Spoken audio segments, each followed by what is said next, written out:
Hello, BookTube. I don't know if you can tell, but there's a window over here that looks south and sunshine. A lot of snow, but sunshine. It's a beautiful day. Partly cloudy, but a lot of blue sky out there. So I did go out. I did a book haul after work. It did pretty well. And the thing with a thrift store book haul, you don't have much control, right? It's not like going into a used book store where you know they have a good history section, or a retail bookstore where you know what they've got. But that's the fun. I found a few things, so I thought I'd share. And the first one here is a trade paperback, Naguib, and make sure I get close on this. Mahfouz, the Egyptian writer, who I do know who he is. He's a Nobel Prize winner. And this is Midak Ali, or Midak Ali, I'm not sure how to pronounce it. It's not the Cairo trilogy, which I've always intended to read, but I have, this one's been on my radar too, and I picked it up for 50 cents. It came out in, it looks like, well, this Anchor edition is from 1992. It looks like it came out originally in 1996. So this is an author I really am, and it's in good shape.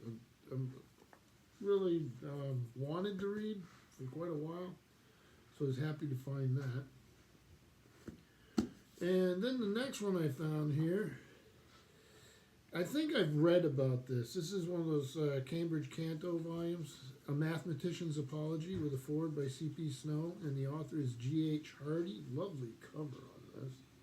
It's like a detail from, what was it? The Ambassadors by Hans Holbein the Younger. There is a little bit of math in this, but well, I'll just read the back to you. So it caught my attention when I saw it.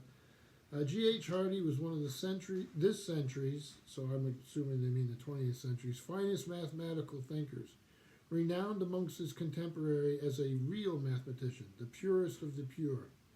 He was also, as C.P. Snow recounts in his foreword, unorthodox, eccentric, radical, ready to talk about anything. This apology, written poignantly as his mathematical powers were declining, offers a brilliant and engaging account of mathematics as very much more than a science.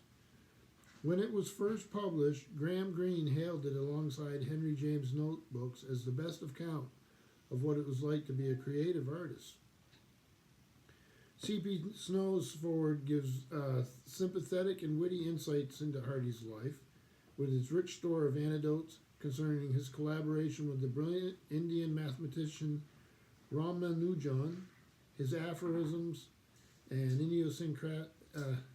idiosyncrasies, and his passion for cricket, which I know nothing about. Generations of readers, both in and out of mathematics, have read Apology as one of the most eloquent descriptions in our language of the pleasure and power of the mathematical invention. So I'll give it a shot. It's a short thing. Get me outside the zone here a little bit and try something different. Well, this thing's had a huge reprint history. So I'll give you a little picture of that. So yeah, I'm looking forward to this too. It's, you look at how the page, it's not a big book, but that's okay. Then this next one's by an author that's been on my radar. This is a book that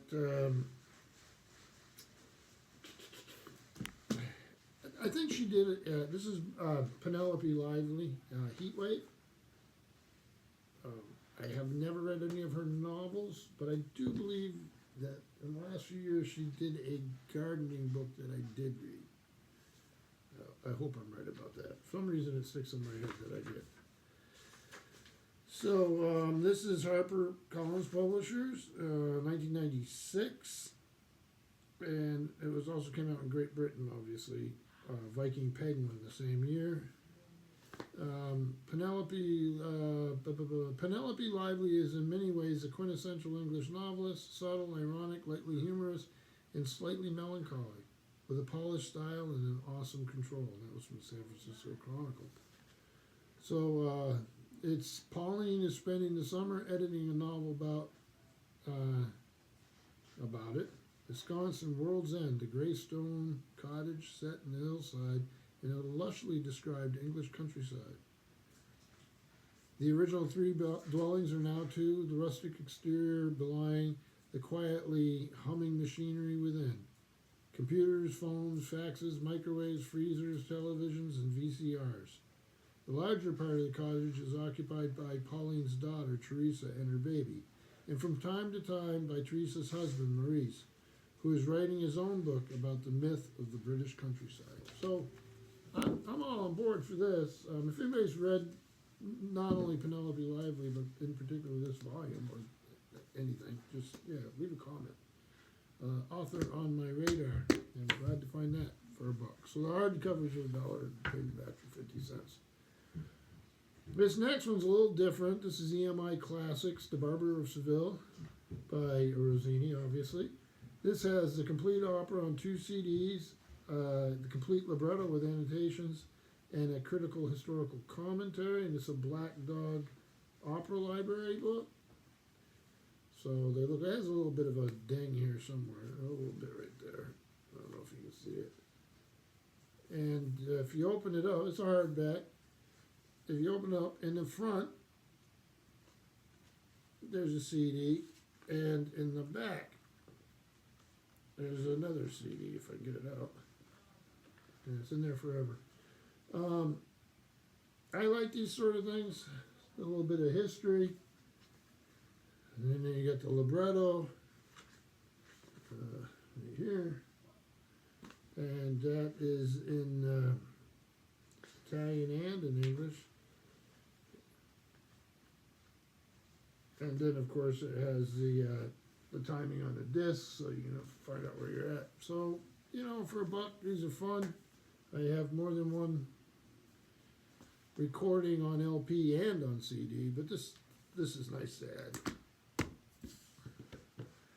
Then this next one, this is a reprint, a hardcover reprint, of Beric the Briton, A Story of the Roman Invasion by G.A. Henty. Many of you will know who G.A. Henty is, was. I think of him as oh, here he is, picture of him right here.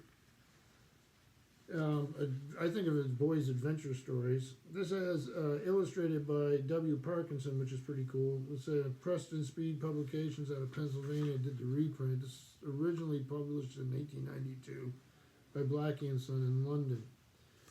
I'll let you just see that real quick. So I didn't know about these reprints. The nice thing about them, the print is really decent. They look really good, not what I expect out of reprint. You got the little decorative pieces, and there's the original art from the volume. Let me see. Oh, here's an example. And this stuff is throughout. I don't know if they originally color in the original volume. I have seen some of the original volumes. I've never kept any of them, but I don't remember if they colored. They probably were. Right there. I don't know if you can hear my son. He's in there playing video games with his friends. This next volume really is neat. I sat down and looked at it, and I'm fascinated by it. Charming hardcover here. I don't know if it ever had a dust jacket. It's called By Hand and Eye by George R. Walker and Jim Toplin. Caught my attention immediately.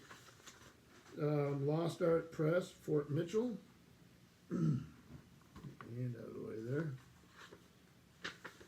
And this came out in 2013 in Fort Mitchell, Kentucky. This is a charming volume. The sections are Making the Connections, The Language of the Artisan, Artisan Geometry, and then some projects you can do.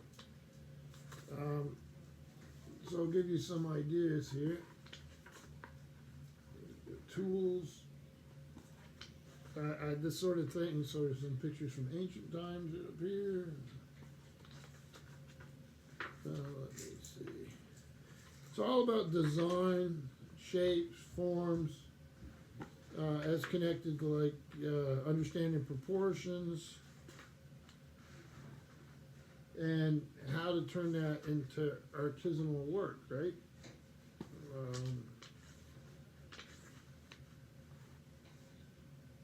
So I'll read this with great interest. The classic orders. Let's see if I can. And it gets into quite a bit of practical detail.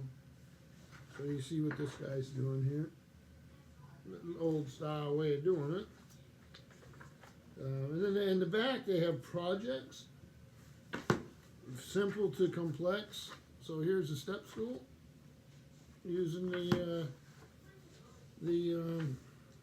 boot bench. We probably need one of those around here. Maybe I'll do that one. And a cup cabinet. So a practical volume. Looks like great fun. Right up my alley. So and pass it on to my oldest boy.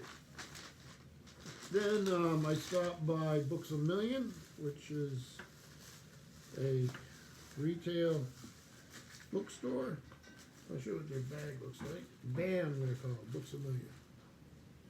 And we have one in West Lebanon, New Hampshire. They have them all over the United States. And picked up, you probably saw this same issue on Steve Donahue's channel. This is a March-April issue of Analog Science Fiction, Science Fact. Yeah, March-April 2021. The cover story is Flash Mob by Meg Pontecorvo. So a new author on me, or I think so.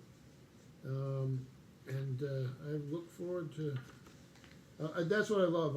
You have your old standards in here, but I also get to learn the newer writers and try to keep up a little bit. I never keep up totally, obviously, but yeah.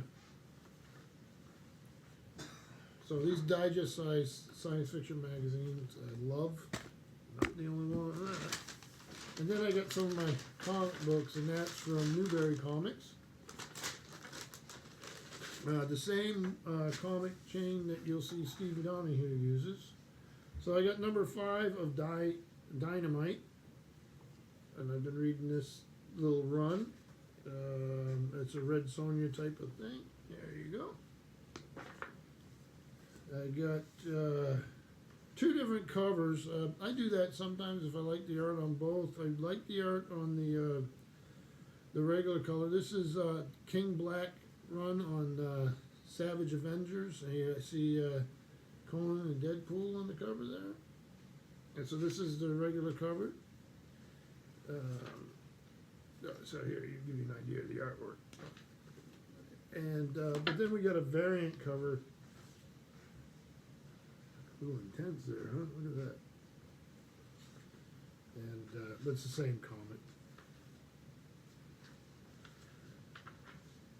So I'm looking forward to reading these. I just caught up with this series the other day. I have a pile of comics I need to catch up with.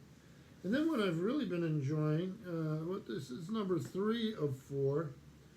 And I'm all caught up with this too. Obviously I haven't read this one, I just got it today. But this is The Expanse, a TV series I love. I'm 1 episode behind, I think. And then the comics I really enjoy, but I have not read the novel. I think I read the first one and just started watching the TV show, which happens sometimes. I see something with the art here that give you a feel for it. Let's see here. So really good. I'll get this done today. So that was it. That was the book haul. My wife's making beef stew for tonight. I watch a little TV. I'll read some comic books and we'll relax a bit. Tomorrow is supposed to be incredibly beautiful. Bright, bright blue skies. Sunny all day. Probably be cold, but that's fine. Go out and maybe do some snowshoeing or something. So, thank you, BookTube.